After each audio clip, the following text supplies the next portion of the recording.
Yes. Hi, is there a way that Thank you, James. Good morning. My name is Paula McCommons, and on behalf of Star Center, it is my pleasure and privilege to introduce our next keynote speaker, Dr. Mary Margaret Kerr, or as she is so quick and generous to offer, Mary Margaret. She and Dr. David Brent co-founded Star Center nearly 4 decades ago to address youth suicides across the Commonwealth. They pioneered efforts to obtain bipartisan support in the Pennsylvania state legislature to fund research to develop and promote evidence-based treatment approaches for clinicians and strategies for schools related to crisis intervention, suicide prevention, and postvention responses. We remain ever grateful for their success in establishing such bipartisan support and in creating a legacy of excellence in addressing youth at risk for suicide. Although we like to claim Mary Margaret as a Pittsburgher, she hails from North Carolina and completed her undergraduate work at Duke before graduating from American University. Mary Margaret's early research and practice focused on classroom management and special education, culminating in a textbook, Strategies for Addressing Behavioral Problems in the Classroom, that is still relevant and often required reading today. Most recently, Mary Margaret's research focuses on the heritage sites that mark tragedies, such as the Flight 93 Memorial, on the children and youth who visit them. The efforts of her internationally recognized research team have resulted in the 2022 publication, Children, Young People, and Tourism. As a practitioner, Mary Margaret has served as the Director of Pupil Services for the Pittsburgh Public School District, a principal for the inpatient unit at Western Psychiatric Hospital, a consultant for numerous school districts across the country to lead disaster and postvention response, and for nearly a decade, she has served as a consent decree administrator to oversee special education reform within the Los Angeles Unified School District. Formerly the chair of administrative and policy studies at the University of Pittsburgh, Mary Margaret is currently a professor of health and human development in the School of Education there.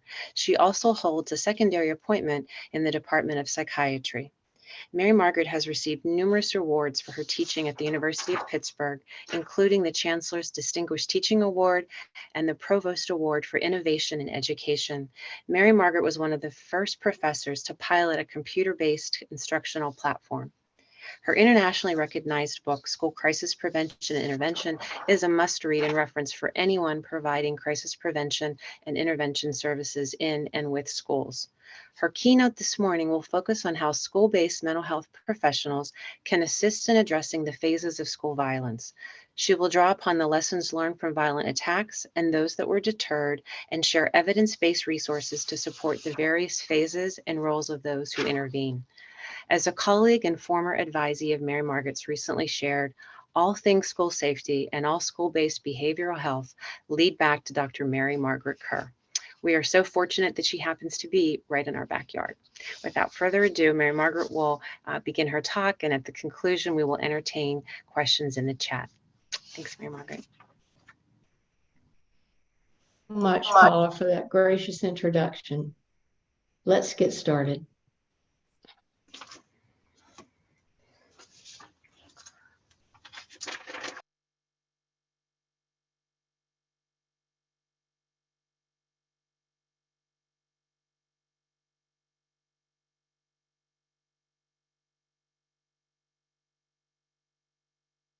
Dr. Craig, thank you so much for your insightful and talk, and not only your talk, but all of the hours and days and years of research that went behind it. We are so grateful to have it, and I think, folks, you will see some themes across our two talks. Before I begin, let me mention that this talk will be different, and that's intentional. Our tradition over the 36 years was always to have a clinical keynote followed by a more K-12 approach.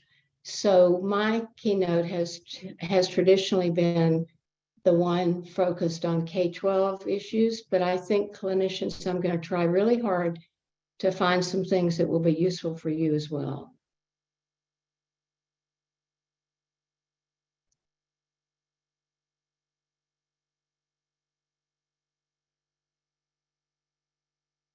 Before I begin, I want to share a small story with you.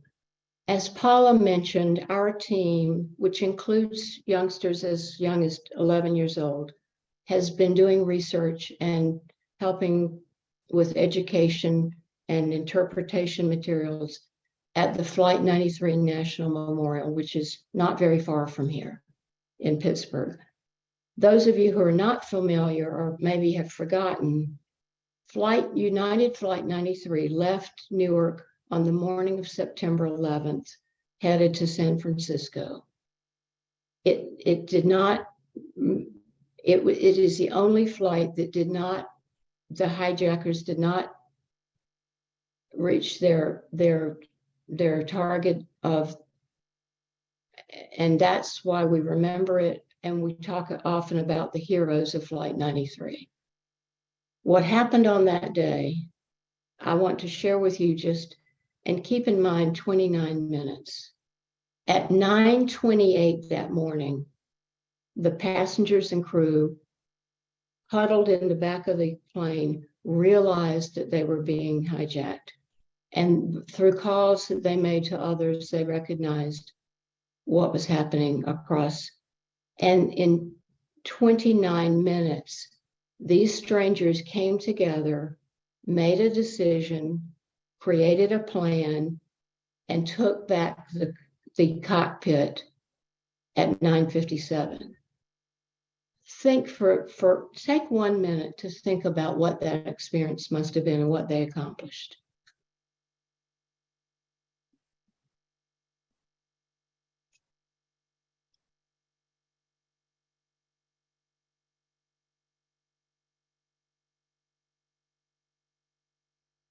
Now, why would I tell this story when the topic of my talk is school violence?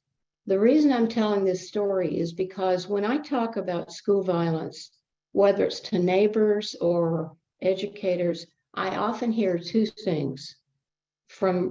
I hear, well, there's probably nothing we can do about it. These things are going to happen no matter what we do. And the second thing I hear is, we just can't add one more thing. I know you want us to do something every month, but we just can't. We don't have any time. We don't have enough time, and it won't matter anyway, are the themes that I hear very often. So throughout the day, I want you to recall those people didn't have any time, and they didn't know whether it would matter or not either, but they saved countless lives. Both houses of Congress were in session that day. They saved countless lives through their work. And so let's keep that in mind as we think about time and purpose. Now, story hour is over, so let's take a look at our work today.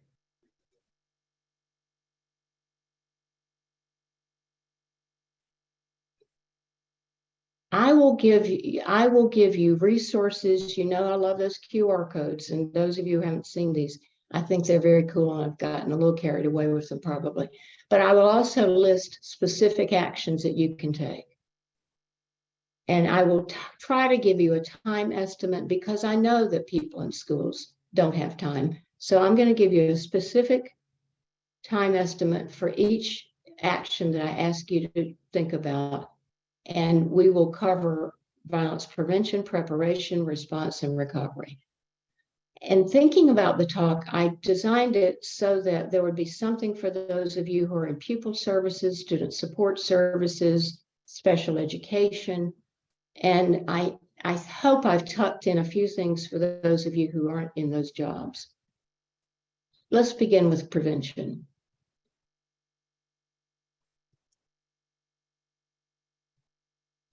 When you look at this quote, what field do you suppose these people, what major professional association do you suppose set this forth? American Psychological Association, NASP, our School Psychology Association, our counseling organization, social work. When I read this, I was sure that this was created by someone in one of those groups. And in fact, it stunned me to see that this statement came from the very serious, high-ranking law enforcement officials telling us that what they really want us to do is create cultures and climates of safety, respect, and emotional support. That's quite a commentary when you think about what all the things that law enforcement could be telling us to do. Now, this goes in right directly to Dr. Craig's conversations with us about bullying and safety and belonging and school connectedness. How do we know if someone, student or staff member or parent, feels safe, respected, and emotionally supported in their school? The only way we know that is by asking them. So what has emerged over the years are school climate inventories. They go by different names. There is one that I shall not name that has become quite popular and has no research evidence. So if you are going to adopt a school climate survey, please don't waste your valuable time on surveys that are not psychometrically designed for that purpose. You won't know what you're measuring, and you won't know what they predict. Instead, turn to this marvelous package that was released a few years ago. The feds have given us not only the survey, but this package will look at your data, help you analyze it, help you design incremental little suggestions in an action plan, and then link you directly to a resource, free evidence-based resource, from everything from how to train bus drivers to watch out for bullying, to resilience programs for middle schoolers, to trauma-informed care in schools, everything you would need. And it also tells you what to avoid. So if you go to the QR codes in these, and feel free to take pictures, go to the QR code, whatever you want to do that would be useful to you.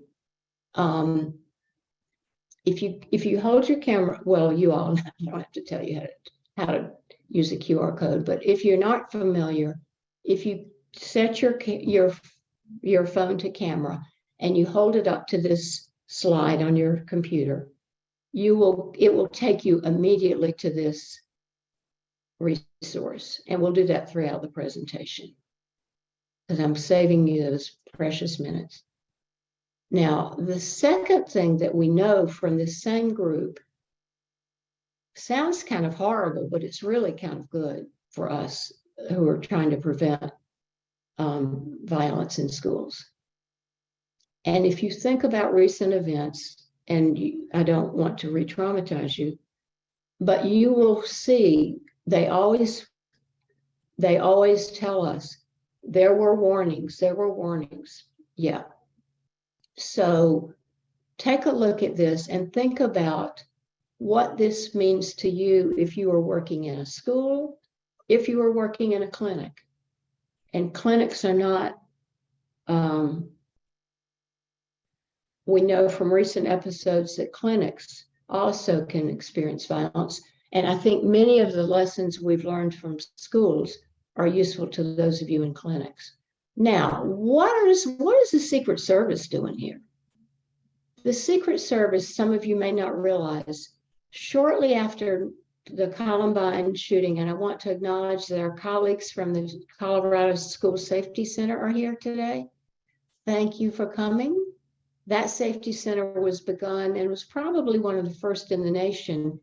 It was started right after Columbine, and we're so proud that one of our Pennsylvania colleagues is now the director, Christine Harms.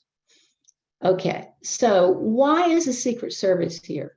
Shortly after Columbine, there was an executive order directing the Secret Service and its National Threat Assessment Center to make school safety one of their primary focuses. So it wouldn't make sense to educators. Why do I want to be reading stuff from the Secret Service. And so I always like to explain why you should be in connection. The first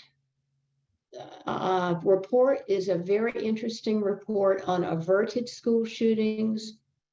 They looked at 91, 60 or 70 cases, and I'm sure they're compiling them as we speak, of the averted an averted school shooting or targeted school violence episode is one that didn't happen. And so they went into these schools and they interviewed people and they looked at what happened that kept the violence from taking place. That's a very powerful read. Probably take you 29 minutes. The second one is their work on threat assessment, which we'll come to in a little bit. And the third one, they reissue these periodically. They study the intact studies episodes of school shooting and analyzes them in great detail, and then talks about the lessons we can learn from those. So one of the studies they did was called the bystander study. When they were studying episodes of school violence, and after the fact, of course, several of the researchers were very curious about, well, what about the other students who were there? What do we know about them? And they called them bystanders. And they interviewed them to see what they knew, when did they know it, and what did they do with that information. So I would challenge you to take a look at this. And what does this mean to us? How can this be helpful?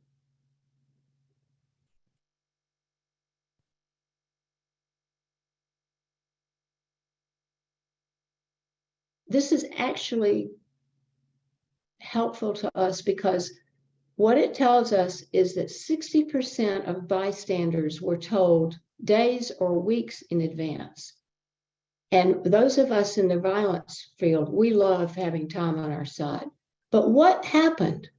Why did those episodes of violence didn't take place? Here's why. There was a continuum of actively conveyed information and nobody took action, to no inaction altogether. And here's what happened. When students told an adult, if they did tell an adult, the adults didn't do anything in some cases. In other cases, students didn't come forward. So what kept them from coming forward?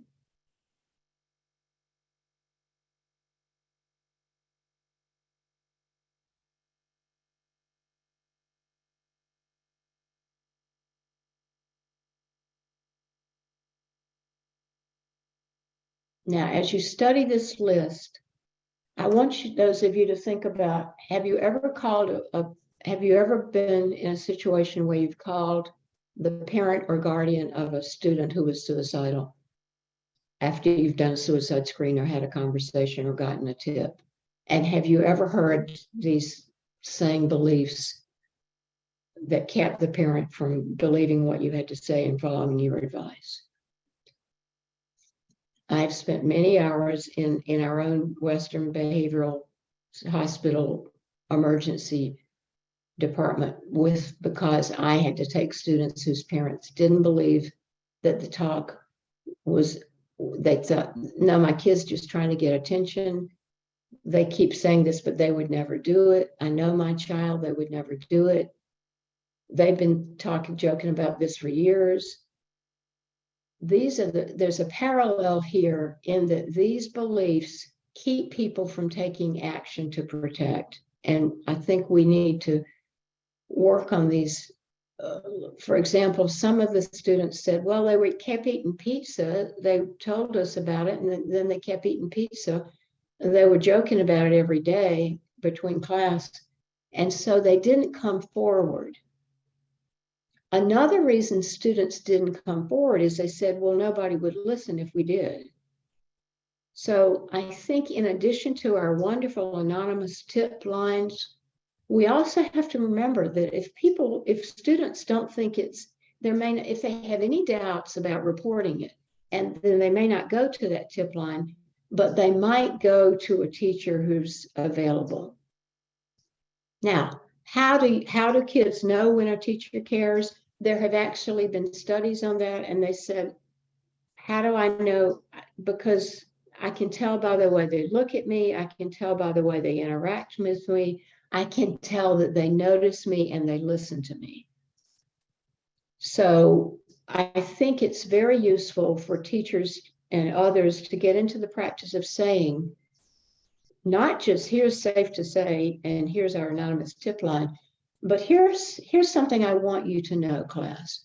I want you to know that if you are ever concerned about yourself or one of your friends, you can come and tell me. That simple statement might turn some of this reluctance around. I want you to know. And that if you are ever worried, and we will figure it out together. Those words themselves could probably save lives. Now, here's a summary of the averted school shooting report. In case you're wondering why would it have anything to do with you?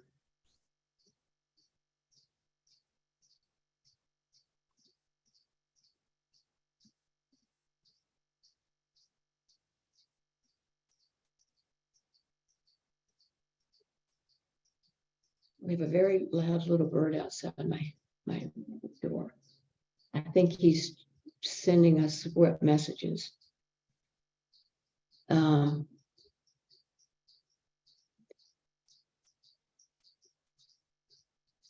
Students are going to be our first responders, or our first notifiers here.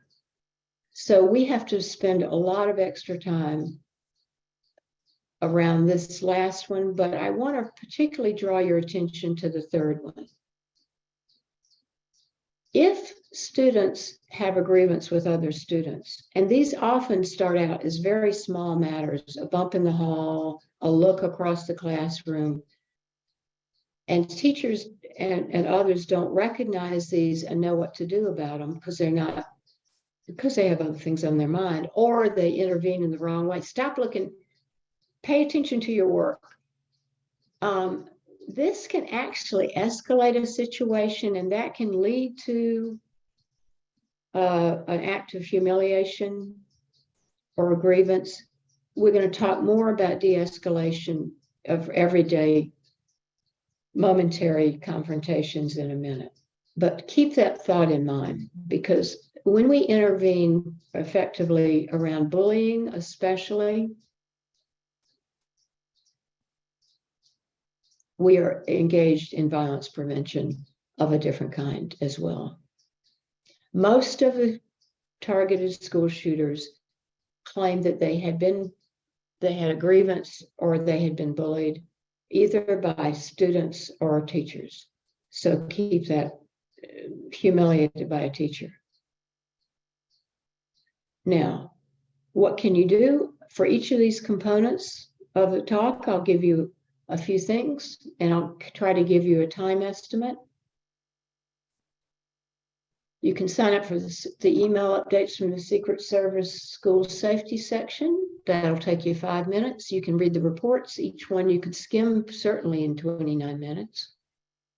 If you are in central office or you work with central office administrators, you could share these reports and maybe even encourage a lunch and learn.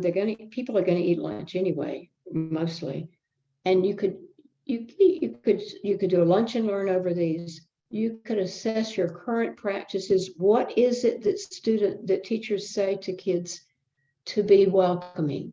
There was actually a very interesting study many years ago on the first 5 days of school. And it said that what teachers said in the first 5 days of school, or in the case of high schools, the semester in a new class, had long-lasting effects on academic performance. So think about and ask teachers, how are they introducing themselves to students? Are they saying things?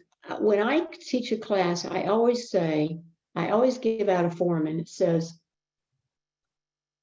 or in our digital world, please email me if there is anything I can do to make this class more safe or comfortable for you. And I also ask, please tell me what you haven't liked in former classes, because I'll do my best to try to avoid those. And don't tell me whose class it was. And that has really led me to some powerful conversations. Students have come forth, and I always assure confidentiality. I have social phobia. I don't think I'm very good at this. I'm terrified. I don't take tests well. I have learned a lot about my students, even in asynchronous digital forums, by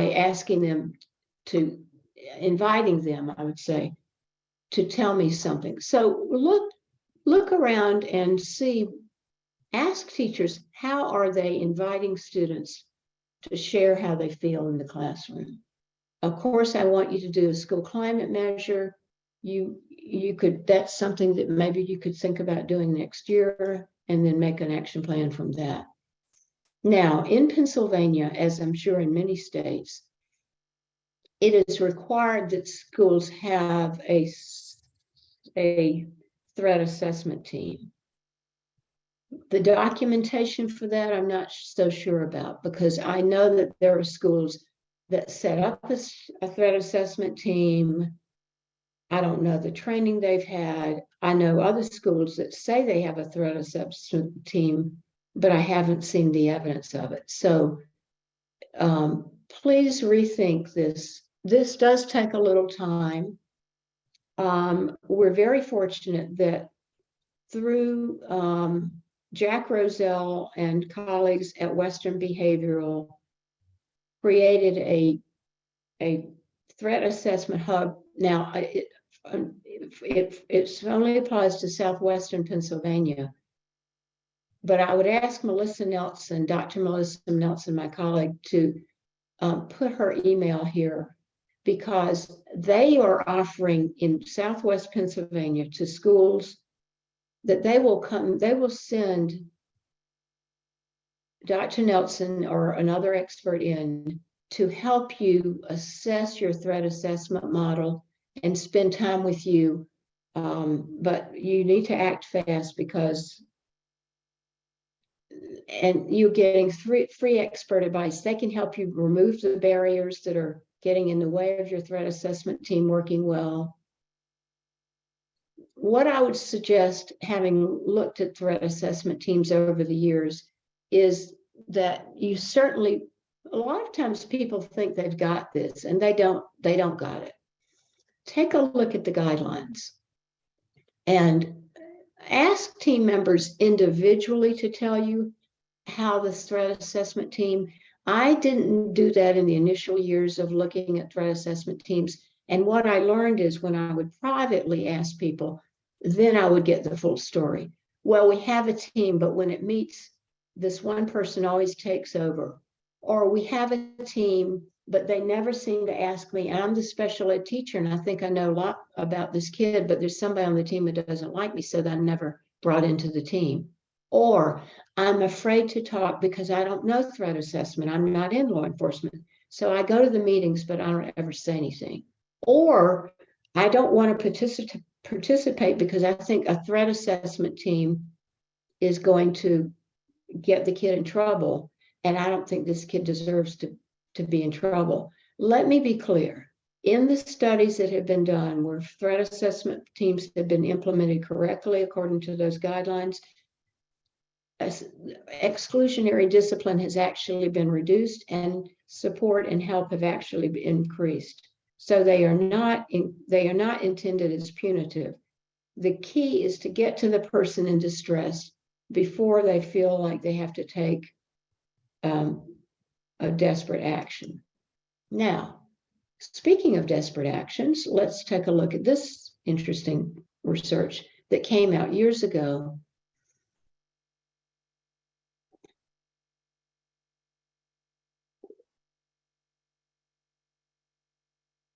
And this has been seen over and over in the analyses that the National Threat Assessment Center has done. Shame, humiliation, the way we shame and humiliate people can be very subtle, as Dr. Craig's talk reminds us. A teacher, and I don't want to, anyone in school can undo shame and humiliation, and shame and humiliation don't belong in schools. They don't achieve their purposes. Bullying has to be addressed. We have been talking about bullying prevention for years, and I know that many of your schools have bullying prevention programs that encourage kids to be bystanders. I would like to suggest that I think there's a piece that may have gotten left out of this, and that is, and I can't remember the researcher, but there's been a group of researchers who uncovered the fact that bullying patterns are set in the first 6 weeks of school. That may have changed, and that bullying is a covert act deliberately done covertly to escape adult notice. So if bullying is a covert act, then we have to work extra hard to pay attention to it, because it's not going to be obvious. I have long promoted the notion of active supervision. Every safety and security expert I've ever talked to has said supervision increases our intelligence, and they mean in the law enforcement sense of intelligence. Moving out into the hall between breaks, we know that students who are panicked about walking down the hall, because every day they sit in a classroom and know they're going to walk by certain kids who are going to bother them. Think about the terror that would create and the anxiety. Now, the other little tip I'll pass along, which I stumbled onto, I had done bullying training for people. In fact, I remember one time in a STAR conference, I forgot the little acronym for the bullying prevention training. And our daughter was there, and I said, Christina, quick, what's the acronym for the bullying training? And she said, oh, Mom, you got to, anyway. I think sometimes we focus a lot on students, but we don't ask teachers this question. If 1 in 5 high school students is bullied, take your class rosters and look at each one and tell me which students in that class might be bullied. So we don't bring it down to the personal level. And when I have done that, that conversation becomes very different among teachers. Well, I never thought about that kid, but now that you say it, they are always arriving late and they look really panicked before they leave. Now that you say it, that kid I don't ever see that kid with others at lunch. Now that you say it, I never thought about it before. Those are the kinds of words that I heard when we brought it right down to the level of who's on your roster. And if we know the data are there, if we know that who might be at risk. Now, so I really encourage you. The other thing that we need to do is to address minor confrontations, little, tap, look across the room. This is a wonderful resource that's kind of buried. It took me a while to uncover it. There is a very predictable cycle of escalation. Now, I'm not talking here about crisis intervention, CPI, and other crisis training programs. People have those in schools and they are worthwhile, but this precedes that. Those are designed for behavior that's pretty much headed towards a peak. This training program, which Dr. Tony Babushi will explain to you this afternoon in his workshop, because he very successfully implemented it in his school and has re-implemented it over and over again. This teaches teachers to look for the early signs, the little tiny signs that there's something going on. And it begins with calm. So that tells you how subtle these signs are. Calm, acceleration, calm, trigger. I don't like that word, but we use it. Acceleration, agitation, peak is where most people start to intervene. And that's the last place we should be intervening. We need to intervene earlier. And the beauty of these modules, as you will see, if you spend time with this, is that each one has a video.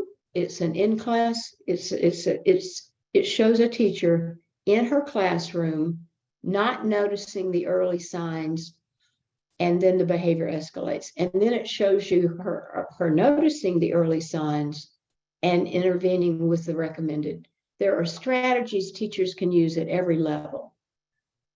If teachers don't know what to do or what not to do, then they can escalate this. And then that's when counselors and school leaders become overburdened. And those of you in clinics start to hear that the kid got thrown out again because there was another crisis. So if you are working with a child who has aggressive behavior or has been reported to have aggressive behavior, clinicians, there are two things I would suggest that you ask. I would suggest you ask, is there any chance that this child is being bullied? And have your teachers, are your teachers aware of this de-escalation module? Because this could really be useful, much more useful than sending them another Connor's checklist or something. This is actually help you could put in their hands. Now, what else can I do to help you? If you are in a position to work with school leaders around observing teacher-student interactions and warming those up, I would say, and making correct praise to corrections, the 4-to-1 recommended 4-to-1 ratio that's been long recommended in the research, that would be great. So go into a classroom. The Danielson framework is very often used, but the Danielson framework does not have a lot of detail in that particular arena. So go into the classroom and look for signs that children are connected with a teacher who cares. I know that all teachers care, but sometimes they don't know how to enact that in small interaction, or they just get into habits. We've all done that. Lead discussions of cases, of case studies. If you need case studies to teach de-escalation, I have them. Several years ago, I was thinking about writing case studies, and instead I hired a young screenwriter, and Victor Solorzano Green has been writing cases for me ever since. And who better than a screenwriter to create a scene? And so these cases are real world cases. They highlight a teacher making a slight misstep, and they don't take long to look at. You could study one in 29 minutes with a teacher or a group of teachers. Our students and teachers who use them find them very helpful, because it allows them to look into a classroom and think about what they could be doing differently. Look at office discipline referral patterns and think about whether there's a teacher whose office discipline referrals are piling up because she just doesn't know what else to do. Now, drills. We won't say a lot here about drills, but we will tell you some things. As you know, there are already guidelines. I flipped forward too fast, sorry. Take a look at this. We often think about what students are going to get from a drill, but it's time, I think we don't realize that, sorry, I might just keep doing that. We don't always realize that the adult behavior in a drill is very important, but there's a key word here. Drills, most states require 1 or 2 drills a year. You can't learn anything if you do it once or twice a year, unless maybe it's putting up decorations for a holiday. To learn how best to respond to a crisis, people need to practice these. Do you see educating and training carefully, responsibly, and continually? Now, people are saying, well, I can't do one of those. Those simulations take half a day. You don't have to do those, but you could easily put up a scenario in the staff lounge or start a meeting with a scenario and say, let's all get out our crisis manuals and see if what we would do. Let's just remind ourselves of the steps that we would take if this happened to us. And they don't all have to be violence. Practicing any kind of crisis response is good for us, but we have to practice. And we have to practice with the protocols that our school has developed, or otherwise you don't know if those protocols actually work. Now, this is a wonderful document I've mentioned to you in past talks. It's a very interesting collaboration between school psychologists and law enforcement officers. But let me highlight once again, at the back of this document is a wonderful developmental chart that says what words to use with a small child and what words not to use with a small child, what actions a small child can be reasonably expected to take, and what to call those actions. And it's really a lovely way of incorporating developmental stage psychology into something that could otherwise be very scary. And it goes through all the grade levels and says, this is the kind of language you want to say to young children. And I've seen folks who've studied that chart, and this reminds us once again that to the extent that you can, children and adolescents, young people especially, feel empowered and can do better in a crisis when they have the information. So you'll hear me talk about psychological first aid in a minute.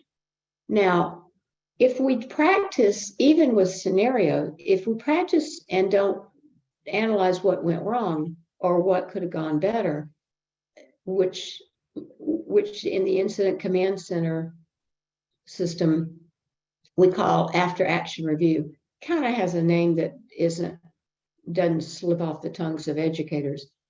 But an after action report is a report. It's a meeting that you have after you've gone through a drill, and our wonderful response emergency, just read the top. I'm terrible at acronyms when I see them. The RIM Center, as we call it fondly, has not only does it have sample vignettes that you can practice with, but it also has this wonderful package on how to do an after action review. And that's so important. So what can you do about drills? Have little ones. They don't all have to be about violence. We have one that we do around a visitor came and got a bee sting and is keeled over in the office or having trouble breathing in the office. What are we going to do? We have another about a playground accident. We have another about bus accidents. If you've ever been one of my students, you know we have lots and lots of scenarios, and you can create them just by going to the news and doesn't have to be the big stuff. It can be the little stuff. Go through your crisis manual and see if you've practiced any of these lesser. Practice and practice and practice. 29 minutes a month would be a great help. You do your after action review from your practice. Ask students what was confusing. Did they have any trouble following your directives? Now, during a violent episode, of course, our options become much more limited. But the key is to limit children's exposure to the trauma. And I'll give you a minute to look at this. Trauma occurs, whoops, that was a fast minute. Trauma exposure can be direct, it can be indirect, and it can be through the media. So it's not just that the kid was on the playground when the intruder came out. It came by.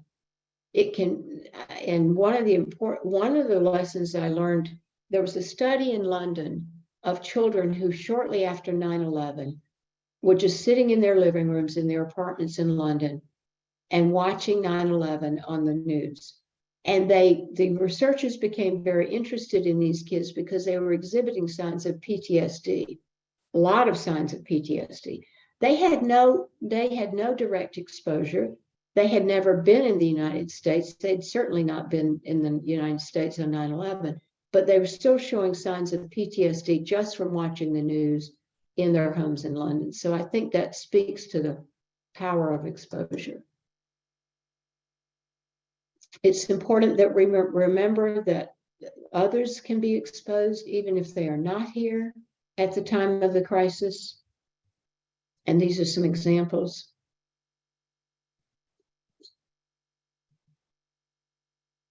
Family reunification is a key principle of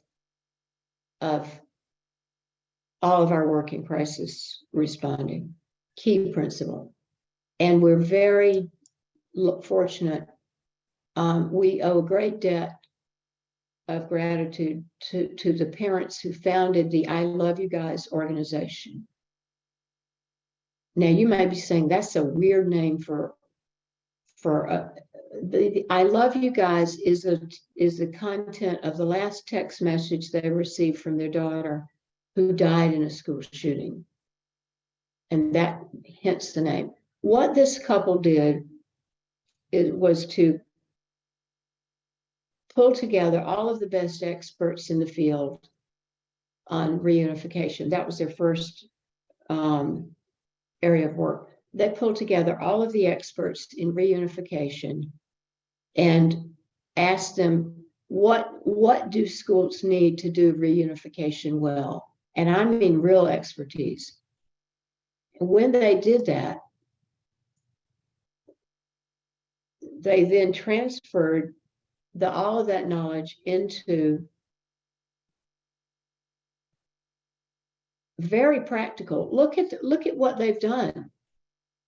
And this is all free. So what you're seeing here are, if you have ever been to reunification, a reunification site, for those of you who are not familiar with that term, is where do the kids go to get back in touch with their families? And we know that one of the most protective factors we have is that kids are reconnected with their families.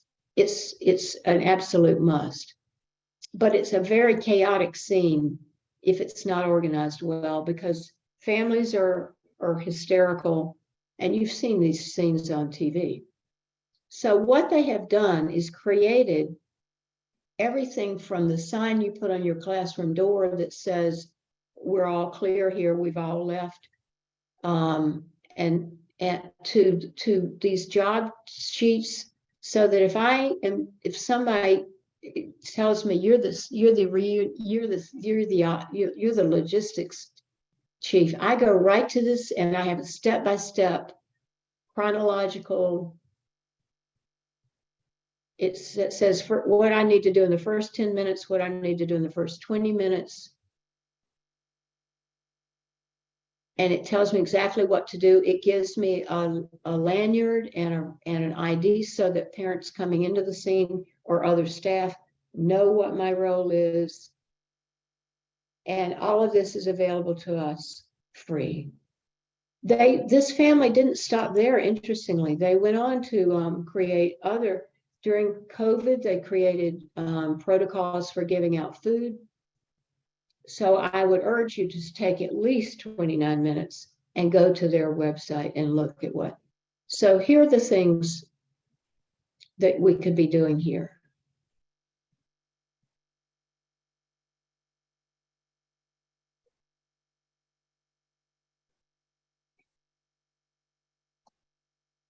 Aftermath,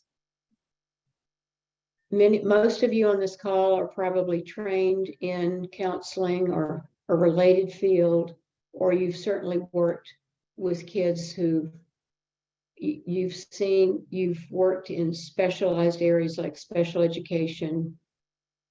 And so you're familiar with this phase. You know that there's a lot of research on child and adolescent reactions to trauma, and that can also lead to psychological first aid. Psychological first aid sometimes gets mixed up with mental health first aid, but they are different. Psychological first aid is a set of methods and strategies for mass casualty events. It certainly works well for other events as well. But in Pennsylvania now, thanks to the actions of the Pennsylvania Commission on Crime and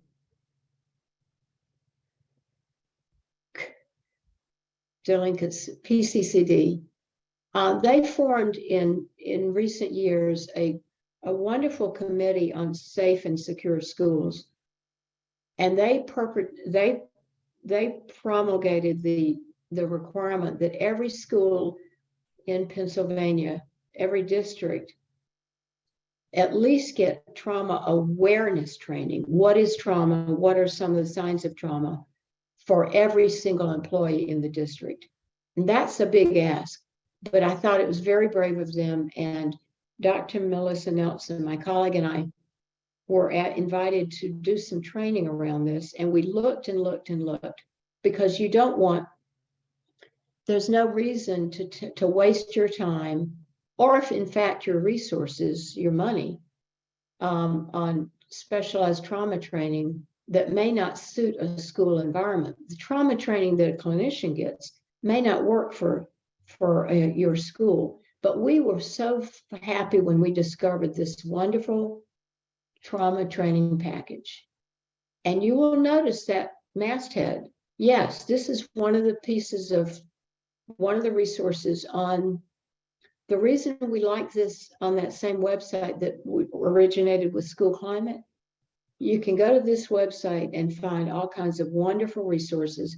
Everyone is free.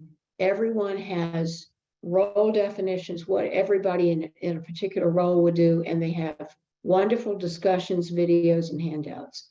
So let's take just to give you a sample of why we like this one so much. It breaks down the notion of trauma in a way that if you see event, experience, and emotionally harmful, it uses simple things like that to help people understand. It breaks down the stress response system in very clear ways. And many people don't know about what happens in the brain when somebody's extremely distressed. They may have experienced it and they still don't understand why talking to that person isn't going to work, because their amygdala is blocking out all those good thinking skills.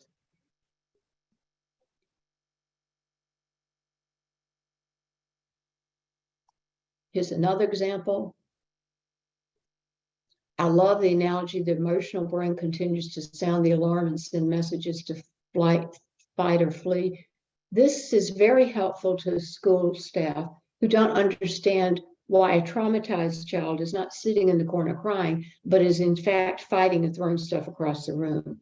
This has been a huge relief to, and if you want, I can connect you with people who have, we had a recent, Amy Wanshing, just did her dissertation implementing the trauma-informed training in her elementary school, not because they had a crisis, but because her teachers were seeing after COVID increases in behavior outbursts, and they suspected wisely that those might be connected to trauma.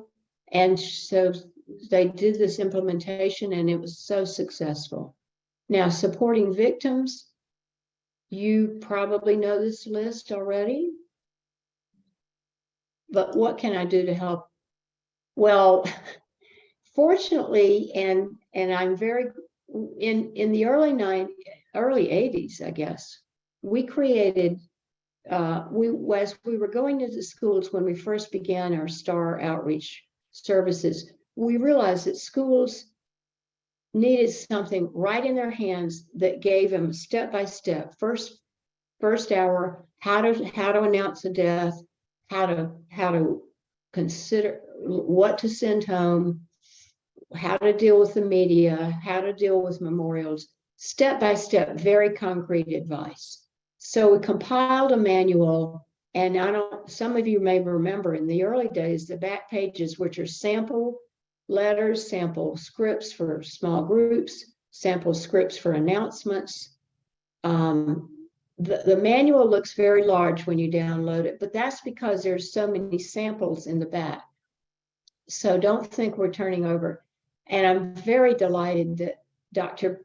Paula McCommons and her colleague, Dr. Perry Rosen, recently updated the manual, and it's a marvelous update, and they are teaching about it this afternoon. So if your district does not have that, please get it, because you'll feel much. Now, another little resource I can share with you for the helplessness that kids feel is our How Teachers Can Help Me book. And this is I'll show you what it looks like. It looks like a menu, and it goes through every aspect, every situation of a school day. So tests, when I need to be quiet, when we have a discussion, and it's a menu that's the document, it's a Word document deliberately, so that you can take, and clinicians, this is very good for you. You can take, if the child says, I have trouble, this one class, I have trouble in that class because I always panic, then you can take that sheet, that one page of menu items, and the child can themselves elect which items might be most helpful to them. And it empowers children returning to school from a crisis, or just wanting teachers to know something about them. And this has proven so helpful.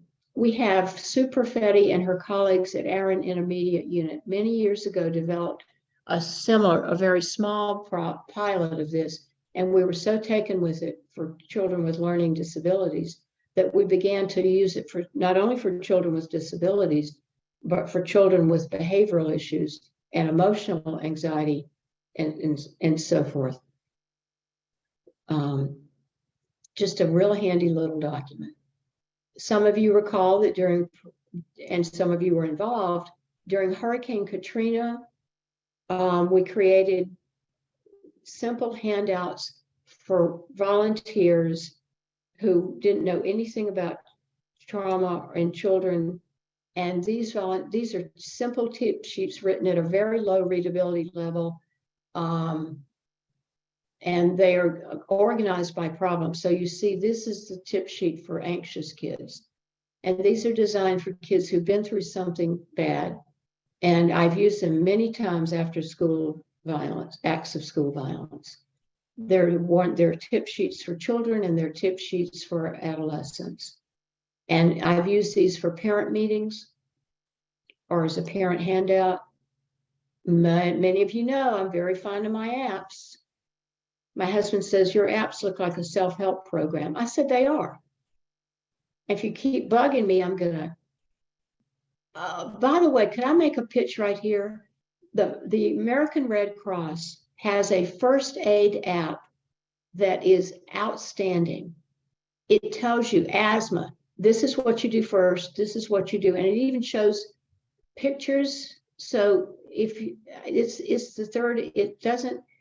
It talks about, it's just a great app. Take a look at the American Red Cross. Now, psychological first aid is based on the premise of listen, protect, connect. And it's a delightful app to remind those who've been through psychological first aid training but if you have not been through that training, you can still use it. I would recommend that at least where did psychological first aid come from? Well, psychological first aid came from, again, Marlene Wong and her colleagues who were working in schools after crises and acts of school violence, and realizing that there were not enough people to go around. There simply weren't enough helpers, to use Mr. Rogers. And so they needed some training that would be useful for folks to know what to say, what not to say with students after a traumatic event, a crisis event. And this is a delightful, because it's so well done for schools. My other favorite app may relate more to your staff. We know that staff who've been through a traumatic event also are going to suffer and have diminished capacity. So we have an app for them. My colleague, Dr. Toria Jones, piloted this in her own social work classes at the University of Pittsburgh. Many of my colleagues who do trauma work, we use this for ourselves. It was designed by the Veterans Administration. And the beauty of this app is that you can personalize it. Be sure, though, when you go in to look at it, that this is the one that you get, because there are a number of apps like this.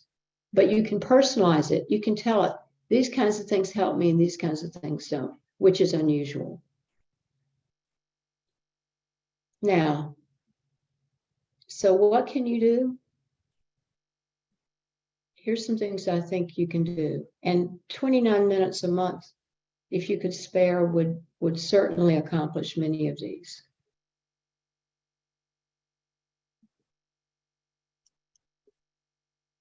Pledge to take some action. Our own PCCD, which has done such beautiful work, has recently issued a very helpful, almost like a curriculum for schools. So if you're not sure where to start in this behavior, the behavioral health, now Doctors Cassandra Doggerel and Lauren Madia this afternoon will also be sharing some tools. This one is specifically for school safety, and it maps out a curriculum and takes you right through what you would need to do to plan.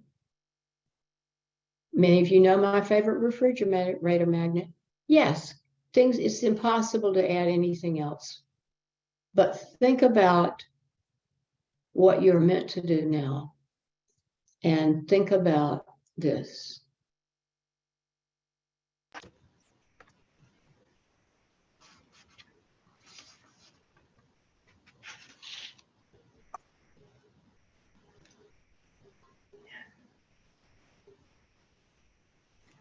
Mary Margaret, as always, thank you for sharing such powerful and practical information. Regardless of the role that we have, may we all be inspired to seize action in the next 29 minutes, whether or not it's in over a month's time, or dare we say even every week. Thank you so much. Yeah. I was so touched. I revisited Flight 93 this week with our 8th grade research team. And it just was very moving for me to think about, well, what am I going to say to these people on Friday? They don't have time to do any of this. And then I thought, maybe we do. Maybe we can.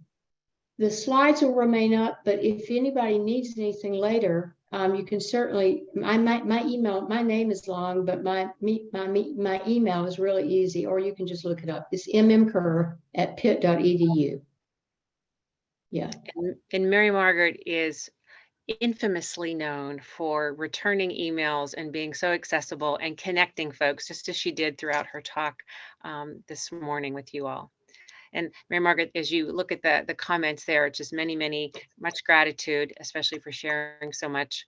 We did actually have two questions that came up. One was from Krista earlier on, asking if you think that the casual use of language, such as, oh, I'll shoot you an email, or just kill me, has contributed to the underreporting. Thank you for saying that. I have been wanting to write a little, and I'm going to write it. I think that we have, without intention, introduced violent language. I was held at gunpoint as a freshman in college. I don't like the word trigger. I know exactly what that means, and I don't like bullet points. Why we use, this blows me away. This blows my mind. No-brainer is a parent of a child with brain injury said to me, please tell people not to say that. So I think we have and it wouldn't matter to most people, but it does matter I think we do need to be a little bit more watchful. If somebody can come up with a substitute for bulleted lists, I'd love to hear it. Yeah. Yeah, thank you. And Kimberly asked, as a clinician, how would you address the duty to warn mandate when a student, shares information about a friend or a classmate that is talking or is making threats? I would ask, I don't know the duty to warn information. I would ask one of your clinicians, but I do think it's worthwhile pursuing. Well, and Mary Margaret, I don't know how you feel about even sharing information with the Safe to Say. So with mental health professionals. Duty to warn might require something more specific, and I suspect that it does. But I think it would be important. Now, keep in mind that I think many school leaders now, it's really a legal question, but I'm glad that you're thinking about it. I have been the subject of a duty to warn before as a young woman, and it probably did save my life. Yeah, so duty to warn is important, to warn. We also have a duty to warm. Yes. Yeah, we'll focus on that today. Yeah. The power of connection, and as you always model the importance of knowing what we know and what we don't know, and that we always kind of reach out to get the consultation or to get the extra information or support that we need. Yeah. Anybody else?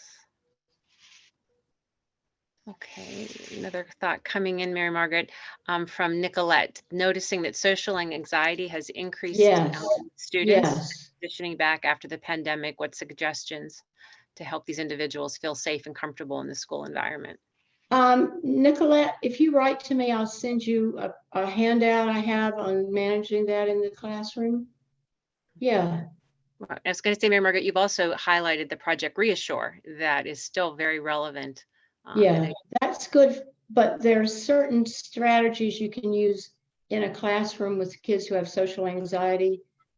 Actually, one of them would be to take that little menu book that I showed you, and I have done that with children who are socially anxious and shared that with them and said, you tell me what makes you feel better, because that's the key about anxiety. Now, people can tell you, drink some more water, go to the spa, but I don't like spas. And children feel empowered when they can tell you, the adult, what makes them feel better. Yeah. And how powerful that resonates with Dr. Craig's earlier suggestions about ask, right? Ask the young person, educate us, tell us what helped. What is helpful. Anybody else? Okay.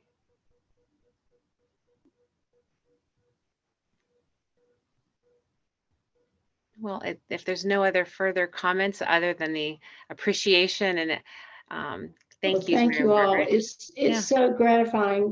We started this conference 36 years ago, and Erickson talks about generativity, and I never believed that in grad school, but now that I'm my age, I firmly believe, and it's so gratifying. It takes a lot to do a conference, so I think we should also acknowledge the team that puts this together: Jamie, Nancy, Doreen, James. I was going to say all the behind the scenes folks. Yeah, there are a lot of behind the scenes. We're so proud and so glad that now that we're virtual, that we can share it with our colleagues outside of Pennsylvania and outside of Pittsburgh. Yeah. Thank you for coming. Yeah. And you're welcome to visit the STAR website moving forward. Yes. PowerPoint's available. And I was thinking, let me just run this by you all real fast. If you all would be interested, I would create the 29-minute project and send you something every month that you could, or we could post it. Maybe I'll ask David and Paula their thoughts. We could post something. We wouldn't have to call it that, but we could post something or do an email listserv. I have a student who will be working with me this summer. We could do an email listserv that would just send something out to people every month and say, here would be worthwhile. Here's how you could spend your 29 minutes. I think it would be a great tribute to those people on that plane and to all of you. And it would also, okay, we'll do it. We'll do it. And I will the consensus is it's a great idea. Okay, well then we'll do it. Okay, we'll do it. May everyone enjoy some nourishment, sustenance, and a bit of a break. And rejoin us at 12:45 is when the afternoon workshops will begin. All right. Thank you all so much.